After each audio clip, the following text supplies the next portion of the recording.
There is a saying among old gardeners that anything can grow, given enough patience, and anything can be killed, given enough carelessness. Elric Thane had spent 20 years proving the first half of that saying true, and he had spent that same span of years making certain no one ever got the chance to prove the second half. He was 61 years old, with hands like cracked leather, and a spine bent slightly forward from decades of bending toward the earth. He wore the same undyed wool tunic every day, patched at the elbows, tucked into trousers, stained permanently green at the knee. He did not speak much. He did not need to. The garden spoke for him in a language of color and structure and quiet, deliberate design that the nobles who walked through it every summer never once thought to read. The palace garden was, by any honest measure, the finest in the kingdom. Foreign dignitaries wrote home about it. Poets tried and failed to capture it in verse. There were hedges trimmed into the exact likeness of the royal crest, 3 lions rampant, so precise in their detail that visiting sculptors had once asked to take plaster casts of the leaves. There were rose beds arranged in spiraling geometric patterns that bloomed in a rotating calendar of color, so that no matter the season, no matter the week, something extraordinary was always in flower. There were reflecting pools bordered in silver birch, fountains fed by channels Elric himself had dug and lined with stone, and an orchard of pear trees that produced fruit so sweet the queen had once declared she would trade a province for the recipe, only to learn there was no recipe. There was only Elric, and time, and attention. And tucked behind a low wall of flowering quince, half hidden from the eyes of anyone who did not know to look for it, there was a modest plot of medicinal herbs that nobody at court ever asked about. Foxglove, carefully spaced and carefully measured. Willow bark, harvested in specific seasons. Feverfew, valerian. A dozen other plants whose Latin names meant nothing to the lords and ladies who strolled past them without a glance. That plot was not decorative. That plot was the reason Queen Isabeau, who suffered from a heart condition that had killed her father and her grandmother before their 40th years, was still alive at 53. Elric had studied under the old royal physician as a young man, before he had ever picked up a trowel, and when that physician died and no successor could replicate his exact preparations, it was the young gardener who had quietly stepped forward with a leather-bound notebook full of measurements and dosages. 20 years he had grown those herbs. 20 years he had prepared the queen's tinctures with his own hands. 20 years he had never once told a soul outside the royal physician's chambers what those unassuming green plants behind the quince hedge actually did. Nobody at court knew this. That was quite deliberately the point. A secret kept quietly is a secret kept safely, and Elric had learned long ago that the fewer people who knew the queen's life depended on a specific rotation of leaves and roots, the fewer people who could ever threaten to take that rotation away. So he kept his head down. He wore his patched tunic. He spoke to the roses more than he spoke to people, and when the nobility passed him in the garden paths, he stepped aside and let them pass, the way a shadow steps aside for the sun, without complaint, without expectation of being seen at all. This was his life, and he had made peace with it, and it suited him. He had buried a wife 18 years ago, a quiet woman named Nora, who had loved lavender and had planted the very first row of it herself before a fever took her in a single terrible week. He had buried the grief the way he buried everything else, by turning it into soil, by making something grow out of the hollow place it left. The garden was not just his job. It was the shape his mourning had taken, stretched out over 2 decades, blooming, season after season, in her memory. He did not need applause for that. He had never asked for it. Which was fortunate, because on the afternoon of the Duchess of Ashworth's arrival, applause was the very last thing on offer. The reception had been planned for months, a grand summer gathering to welcome ambassadors from 3 allied kingdoms, held in the palace's great outer courtyard where the garden met the marble terraces. Long tables draped in white linen. Musicians tuning their instruments beneath silk canopies. Servants gliding between clusters of silk and velvet bearing trays of wine that caught the afternoon light like liquid rubies. It was, by every account, the social event of the season, and the queen herself had insisted the garden be the centerpiece of it, had insisted the hedges be trimmed to their sharpest lines, and the roses coaxed into their fullest bloom for the occasion. Elric had been up since before dawn, preparing exactly that, His knees ached. His hands were raw from shears.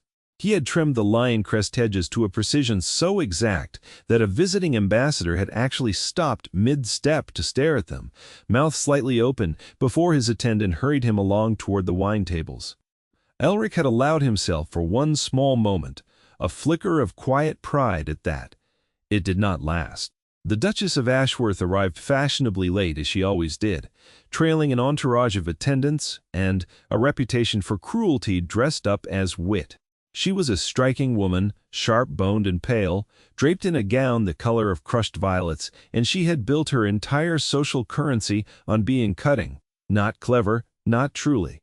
Just cutting, the way a rusted blade is cutting, ragged and thoughtless, but still capable of drawing blood.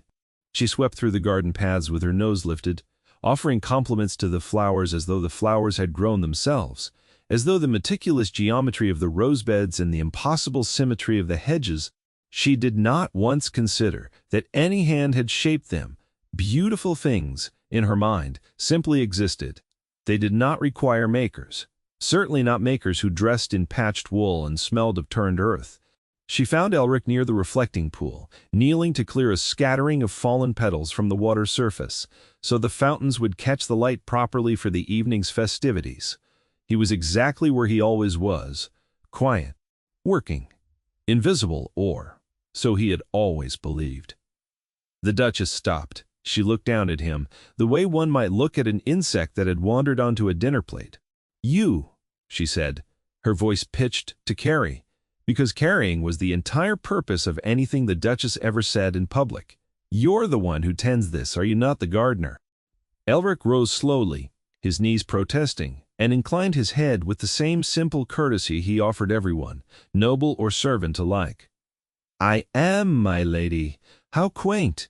She said it the way one might say the word vermin. Several nearby lords had turned to watch, drawn by the sharpened edge in her tone, sensing the particular kind of entertainment the Duchess was known for providing. "Tell me, does it not embarrass you, standing here among us in that state, while the Queen entertains ambassadors 20 paces away? Surely there is a servant's entrance you might use." A gardener has no business breathing the same air as visiting dignitaries.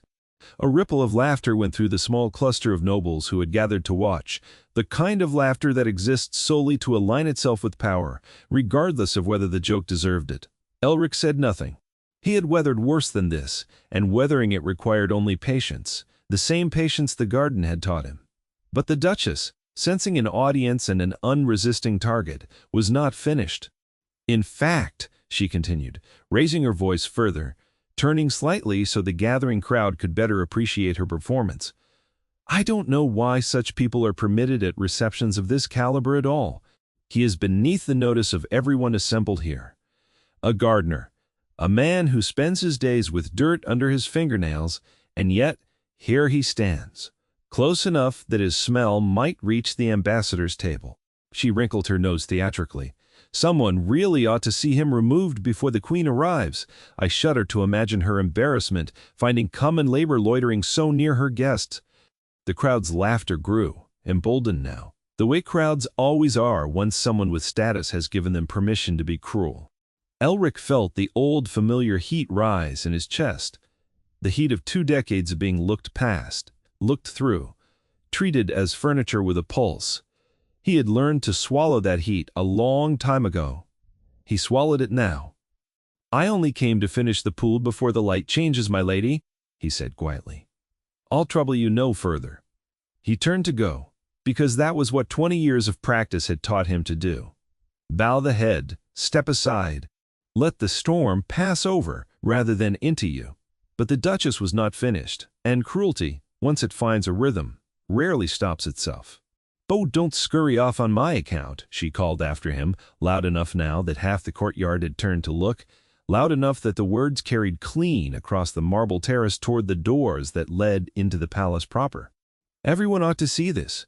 A man who trims hedges standing shoulder to shoulder with ambassadors and dukes, as though his labor were worth anything at all beside the company here. Tell me, gardener, in 20 years of pulling weeds, have you ever once done anything of actual consequence? Anything that mattered to anyone of real importance?" She smiled at her own cleverness. Certain of her victory, certain that a man in a patched wool tunic had no possible answer to give her. She did not know that the queen had already stepped out onto the terrace. She did not know that Queen Isabeau had heard every single word. The queen had come outside to greet the ambassadors personally, a small, gracious gesture she liked to make before the formal toasts began, and she had arrived at the top of the terrace steps in time to hear the Duchess's voice ring out across the garden like a struck bell. She stood there now, in her pale blue gown, utterly still, her attendants frozen a step behind her, sensing that something had shifted in the air. Isabeau looked down at the scene below. She saw the Duchess radiant with cruelty and self-satisfaction. She saw the gathered nobles laughing along, none of them brave enough to be the first to stop. And she saw Elric, standing very still by the reflecting pool, his shears loose in one hand, his head bowed, not in shame, but in the exhausted patience of a man who had absorbed this exact kind of blow more times than he could count. Something in the queen's chest went cold, and then, immediately after, went hot. She descended the terrace steps herself, unhurried, her gown trailing over the marble, and the entire courtyard seemed to notice her all at once, the way a room notices a change in temperature before anyone identifies the draft. Conversations died. The musicians, sensing the shift, let their song trail off into silence. The Duchess turned, still smiling, still certain. She had done nothing but deliver a bit of clever theater for the assembled guests, and opened her mouth to greet her queen. She never got the chance to speak. "Duchess Ashworth." The queen's voice was calm. It was always calm. That was, everyone at court knew, the most dangerous register her voice possessed. "I heard your question. Let me answer it for him, since you seem so eager for a reply." The Duchess's smile faltered by the smallest degree, a hairline crack in polished porcelain. "Your Majesty, I only meant, you ask whether, in 20 years, this man has ever done anything of consequence." The queen did not raise her voice. She did not need to. The courtyard had gone so silent that every syllable landed like a dropped stone in still water. "Let me tell you what consequence looks like, since you seem unfamiliar with the concept." She turned, not toward the Duchess now, but toward the assembled crowd, toward the ambassadors and lords and ladies who stood, frozen mid-sip, wine glasses forgotten in their hands. "Every hedge in this garden that bears our family's crest, the queen said, every rose that blooms in a pattern precise enough to make foreign sculptors weep, every fountain, every reflecting pool, every inch of beauty that all of you walked through tonight, and complimented as though it belonged to me, belongs to him. He designed it, he built it. He has maintained it alone, with his own 2 hands, for 20 years, without a single assistant, without a single day of public credit, because he never once asked for any." She let that settle. The Duchess's mouth had opened again, and closed again, finding no words worth risking. "And there is something else in this garden," the queen continued, her voice dropping now, not weaker, but heavier, carrying the particular gravity of a truth rarely spoken aloud. "Something none of you have ever noticed, because you were never meant to. Behind that hedge of flowering quince, there is a plot of herbs that this man has grown and harvested and prepared with his own hands for 2 decades. Foxglove, willow bark, a dozen others whose names most of you have never troubled yourselves to learn. Every tincture that keeps my heart beating in my chest, every dose that has kept me alive 15 years past the age my father died at, has come from that plot, measured by that man, prepared by that man, delivered by that man, in absolute silence, without ever once seeking recognition for the fact that he has, personally, kept his queen alive since before half the young nobles in this courtyard were born. The silence that followed was total. Even the wind seemed to hold itself still. The Duchess had gone the color of spoiled milk. "I did not know," she began, her voice small, now stripped of every ounce of theater it had carried moments before. "No," the queen said, "you didn't. Ow! You looked at a man in a patched tunic, and decided on sight that he was beneath your notice, beneath the notice of everyone gathered here. You did this in my garden, in front of my guests. About the one man in this entire kingdom, whose quiet, unrewarded labor has done more to preserve this crown, this family, and this alliance than every title in this courtyard combined. She turned then, fully toward Elric, who stood by the reflecting pool with his shears still loose in his hand, his face unreadable, his eyes fixed somewhere just past the queen's shoulder, as though even now, even after everything just spoken aloud in front of the entire assembled nobility, some deeply ingrained instinct told him to stay small, to stay quiet, to not take up more space than he had been permitted for 20 years. The queen's expression softened when she looked at him, just slightly, just enough. "Master Thane," she said, and it was the first time in 20 years anyone at court had addressed him with a title at all. "Will you forgive an old friend for allowing this reception to run so long that it exposed you to such disrespect?" Elric's throat moved. He had not expected to be spoken to directly. He had certainly not expected to be called a friend in front of ambassadors, in front of the very people who moments ago had laughed at the sight of him. "There is nothing to forgive, Your Majesty," he said quietly. "I've had worse said to me. I've simply never had it said this loudly." A few of the ambassadors, despite the tension thick enough to choke on, let out startled laughs, quickly stifled at the dry understatement of it. The queen did not laugh. But something in her eyes, something tired and fiercely loyal, softened even further. "That is precisely the problem," she said. "It should never have been said at all, not quietly, not loudly, not once. In 20 years, and certainly not tonight. In celebration of alliances, I intend to build on trust and mutual respect." She turned back to the courtyard at large, and when she spoke again, her voice carried the unmistakable weight of a decision already made, not one still being debated. "This reception is concluded," she announced. "I thank our ambassadors for their patience and their company, and I extend an invitation to continue our discussions tomorrow, in a setting more befitting the respect this alliance deserves. Tonight has been marred by a discourtesy I will not allow to stand unaddressed." The ambassadors, diplomatic to the last, offered gracious nods, murmured understanding, and began with visible relief to withdraw toward the palace doors, clearly grateful for an early exit from what had become an excruciating tableau. The Duchess remained rooted where she stood, as though her slippers had grown into the marble. "Your Majesty," she tried again, "surely we can discuss." "We can," the Queen said, "but not here, and not tonight.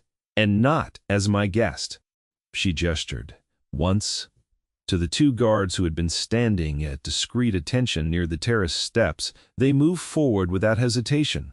"Duchess Ashworth is no longer welcome at this reception," the Queen said, and her voice, for the first time all evening, carried something colder than calm.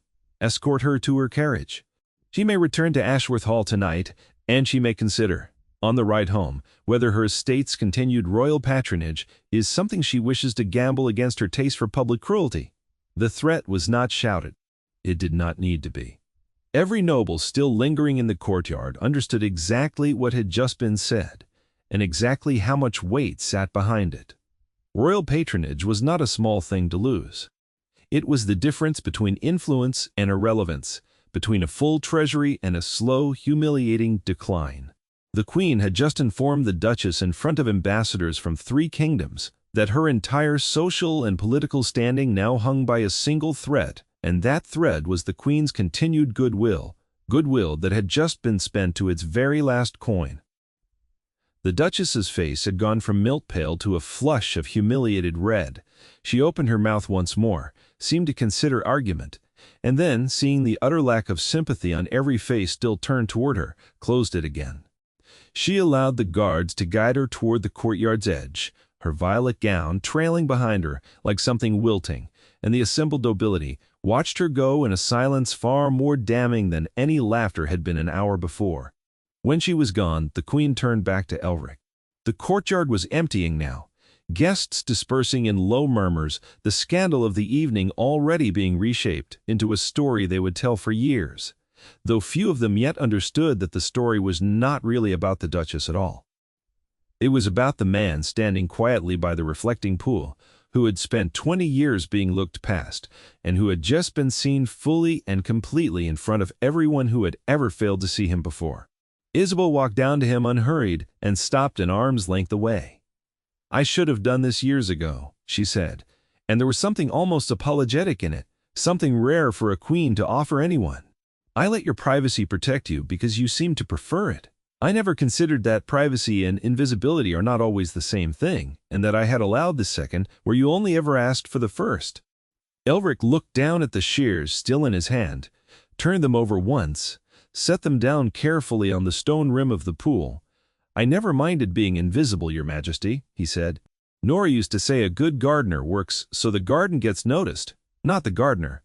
I build my whole life around that idea. Never thought much about what it cost me, because it never felt like a cost. It felt like the point. And tonight?" He considered the question with the same unhurried care. He gave every decision in the garden, weighing it the way he might weigh, whether a branch needed cutting or simply needed time. "Tonight, it felt like a cost," he admitted. "Not because of what she said about me. I've heard worse, truly. It felt like a cost because she said it in front of people. As though cruelty were a performance worth applauding, and for one moment everyone applauded." He paused. "But you didn't let that be the end of it. That matters more than I know how to say." The queen studied him for a long moment, and when she spoke again, her voice had dropped into something quieter, something meant for him alone, though a few remaining stragglers near the terrace still caught fragments of it. 20 years, she said. "You have kept me alive for 20 years, in complete silence, expecting nothing in return, not even acknowledgement. Do you understand how rare that is? I have advisors who cannot recommend a single policy without first calculating what credit it will earn them. I have nobles who cannot offer condolences without first considering how the gesture will be received. And I have had, this entire time, a gardener growing foxglove behind a hedge, measuring doses by hand, asking for nothing, because he decided entirely on his own that it needed doing, and that doing it quietly was simply part of the job. It was never a burden, Your Majesty," Elric said. "Nora loved this garden. Keeping you well was just another way of keeping something alive that mattered. I didn't need it announced to feel it mattered."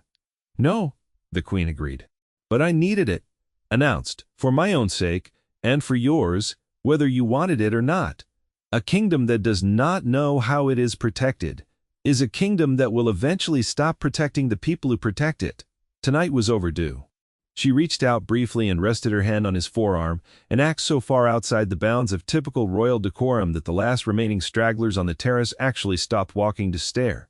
"From this day forward," Isabeau said, loud enough now that it carried, deliberately, to every remaining ear, "Master Elric Thane holds the rank of royal horticulturist and keeper of the physic garden, a title with land, salary, and standing equal to any master of this court. He answers to no one but myself, and he will be afforded every courtesy due that position by every noble who walks these grounds. Effective immediately." Elric's composure, weathered by 20 years of quiet dignity, finally cracked, just slightly at the corners of his eyes. "Your Majesty, I never asked for a title." "I know," she said. "That is precisely why you're receiving one." The remaining guests who witnessed this exchange would carry the story out of that courtyard and into every drawing room and dinner table in the capital within a matter of days. By the end of the week, it was not merely a story about a duchess who had humiliated herself in front of foreign dignitaries.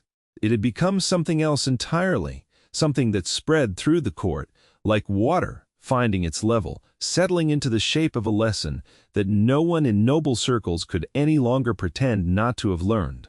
The lesson was this: the palace garden had a maker, and the maker had a name, and the maker had, for 20 quiet years, held more genuine consequence in his two calloused hands than half the titled aristocracy who had walked past him without a glance. In the weeks that followed, the change was not loud, but it was thorough. Nobles who had once swept past Elric without acknowledgement now inclined their heads to him in the garden paths, uncertain at first, unpracticed in showing respect to a man they had spent years failing to see. Young lords, eager to prove themselves more perceptive than the Duchess had been, began asking him questions about the hedges, about the roses, about the particular science of coaxing a specific bloom to appear on a specific week for a specific event. He answered them plainly, the way he answered everyone, without performance, without bitterness, simply offering the truth of his craft to anyone who finally cared to ask for it. He was given, at his own quiet insistence, no grand new residence, no ceremonial robes, no procession of servants trailing behind him. He kept his patched tunic, though the queen did, over his mild protest, insist on commissioning 3 new ones so the patches would eventually have somewhere to retire. He kept his cottage at the garden's edge, the same small stone building he had shared with Nora, though the queen did quietly arrange for 2 young apprentices to be assigned to him, not to replace him, never to replace him, but so that the knowledge in his hands might finally have somewhere else to live besides a single aging man's memory. He taught them slowly the way he did everything. He taught them which roses needed shade and which needed full sun to survive the summer months. He taught them the exact angle to cut a hedge so the royal crest would hold its shape through autumn winds. And eventually, carefully, over many months of trust slowly earned, he brought them behind the quince hedge and taught them, too, about foxglove and willow bark and the quiet, unglamorous work of keeping a queen's heart beating one careful season at a time. The queen visited the garden more often after that, not merely to walk its paths, but to sit with Elric on the low stone bench near the reflecting pool, speaking of nothing in particular, of roses and rainfall and the small, unremarkable pleasures of a life spent tending something patiently over many years. She did not do this out of obligation. She did it, she told her attendants once, because there were vanishingly few people left in her life who spoke to her without calculation, and she had discovered rather late that one of them had been tending her garden the entire time.